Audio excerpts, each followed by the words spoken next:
How often do you feel like life is out of control? I'm not going to lie to you. My life has felt pretty chaotic since having my baby girl, Remy.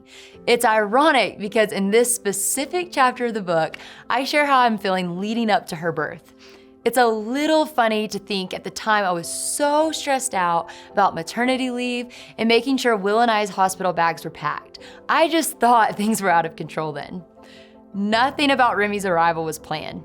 I went into work on January 18th and had my weekly checkup scheduled for later that morning. I was sure it would be a quick, routine appointment, so I told Will not to worry about coming with me. My boss and I even had lunch plans, so my day was all planned out. Or so I thought. Little did I know that my doctor was going to tell me I needed to be induced that evening due to high blood pressure. I'll never forget tears swelling in my eyes and using a paper to try to fan myself as I was breaking out in a sweat. I got in my car and called Will to tell him the news. We went to the hospital at 8 that evening and labor started shortly after. Remy was born the next morning at 7:38 a.m. God has used her sweet life in more ways than one to teach me that there really isn't much in this life that I can control. If you were to visit my house today, you'd see piles of laundry that need to be folded, baby toys scattered across the living room, empty bottles on the edge of our gray couch, and miscellaneous items stuffed in our lockers.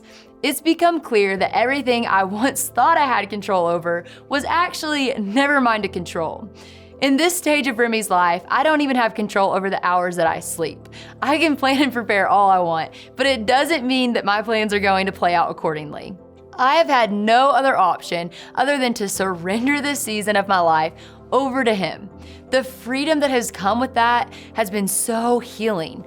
I've had to choose being present over executing my plans perfectly. No matter what is bringing you to this heart-to-heart today, please go in today knowing that you don't have to carry it all and that this is true regardless of what is making your world feel out of control. What if we're simply supposed to be present for the moment so that we can embrace where He's placed us? There is a reason that God is in control and we are not. It's a heavy load to carry, and we were never made to carry it alone. Let's go in today clinging to what Jesus says in Matthew 11:28 through 30.